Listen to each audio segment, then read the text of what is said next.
Hello दोस्तों, एक नए अपडेट के साथ मैं एजुकेशनल हब पे आप लोगों का स्वागत करती हूँ। दोस्तों, एक अभी-अभी अपडेट आ रही है, ये किस रिगार्डिंग में है, तो जैसा कि आप लोग देख रहे हैं कि नियुक्ति में क्यों आखिर हो रही है डिले, इसका इसका कारण है और ये किन कुछ बिंदुएँ हैं दोस्तों, कुछ मेन बिंदु हैं, जिसके वजह से रिजल्ट में हो रही है देरी। जी हाँ दोस्तों, मैं आप लोगों को वो बिंदु भी दिखाऊँगी कि क्या है और सोर्स कौन है। तो as usual source Manoj Sharma ji हैं। आप लोगों को पता है कि हमारी कुछ ग्रुप है जो ग्रुप जेएसएससी ऑफिस और में अक्सर जाती रहती है, जो जैसा मैंने आप लोगों को प्रीवियस वीडियो में बताया कि मेरी कुछ ग्रुप मैं नहीं गई थी दोस्तों। मैं आप लोगों को झूठ बोल कर कुछ भी व्यूज़ नहीं बढ़ाना चाहती या कुछ भी ऐसा नहीं। मैं आप लोगों को बता रही हूँ कि मैं नहीं गई थी क्योंकि मेरी तबीयत ठीक नहीं थी। तो मेरी कुछ दोस्त हैं, मेरे कुछ ग्रुप के मेंबर्स हैं, वो लोग गए थे और वो लोगों को ये न्यूज़ मिली है। और ये हालाँकि ये न्यूज़ थोड़ा-सा पहले मिल चुका था, बट ये रिटेन में अभी आया है। अभी इट मीन्स कि ये दोपहर तक आया था, बट मैं वीडियो बना रही हूँ तो ये शाम हो चुकी है।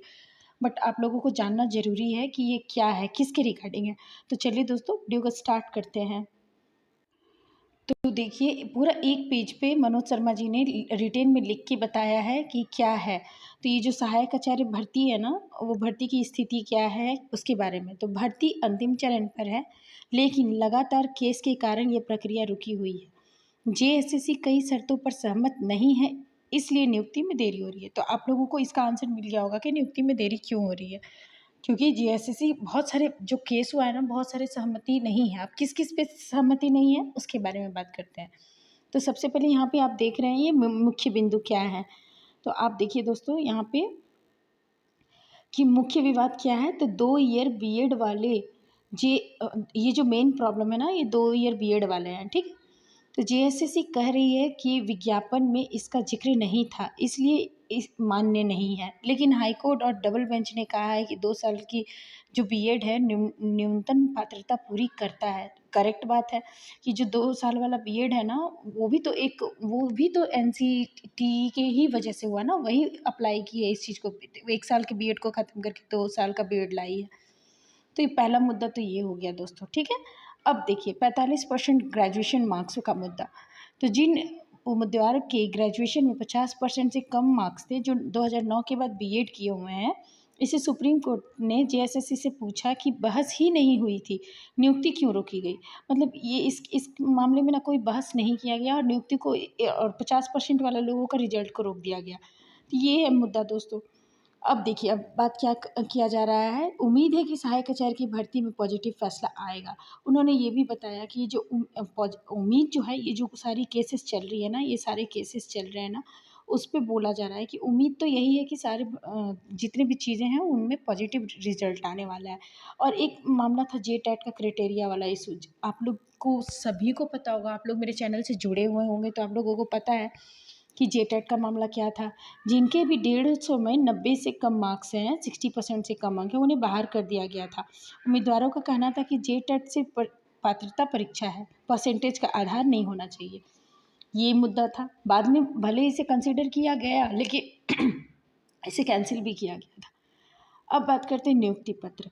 तो देखिए, कुछ विभागों जैसे नगर विकास विभाग में नियुक्ति पत्र जारी हुए हैं। शिक्षा विभाग में बड़ी संख्या में पद खाली है, जल्द नियुक्ति की मांग तेज हो गई है।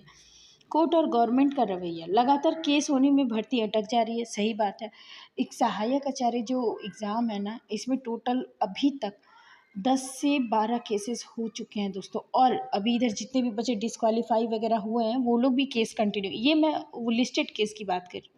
जो लिस्टेड अभी केस नहीं है उसकी बात नहीं कर रही। अगर वो सब भी लिस्टेड हो जाएंगे तो 15 से 20 नंबर बढ़ जाएगा। सोच लीजिए कितने हैं।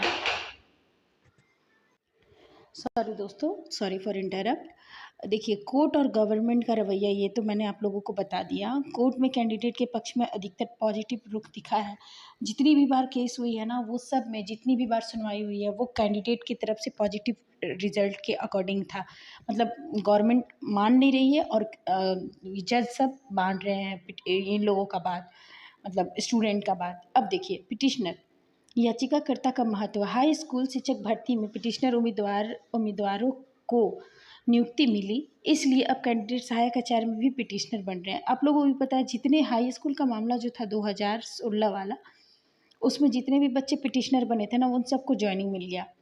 या जॉइनिंग का आदेश दे दिया है, धीरे धीरे जॉइनिंग हो रहा है। तो इस वजह से सहायक आचार्य में भी सब पिटिशनर बन रहे हैं कि पिटिशनर बनेंगे तो रिजल्ट हो जाएगा, कल को आज हो कल हो परसों हो जब भी हो नौकरी तो मिलनी है। अब कुल मिलाकर 2 ईयर बीएड वाले और 45% ग्रेजुएशन वाले मार्क्स वाले उम्मीदवार के पक्ष में कोर्ट का रुख पॉजिटिव है। नियुक्ति पत्र मिलने की संभावना बहुत जल्द है। आप देख रहे हैं ना, आप यहाँ देख रहे हैं ना कि ये जो मामला है ना 2 साल का बीएड वाला, वो पॉजिटिव रिस्पॉन्स पे है। बट अब देखते हैं, लेकिन जेएसएससी और सरकार अभी कोर्ट में फैसले को टालने और चुनौती देने की कोशिश कर रही है। पर ये गवर्नमेंट और जेएसएससी मान नहीं रही है। ये बोल रही है कि डबल बेंच जाएंगे, सिंगल बेंच जाएंगे, सुप्रीम कोर्ट जाएंगे, हाई कोर्ट जाएंगे, मतलब ये खेल हो रहा है। मतलब बच्चे का करियर से कोई मतलब नहीं है। तो ये कुछ बिंदु था दोस्तों जो मैंने आप लोगों को दिखाया, बतलाया। इन इन सभी चीज़ों की वजह से सहायक आचार्य की प्रक्रिया जो है वो डिले हो रही है। होप दोस्तों आप लोगों को वीडियो अच्छी लगी होगी। चैनल को लाइक करें, सब्सक्राइब करें, शेयर करें। थैंक यू दोस्तों।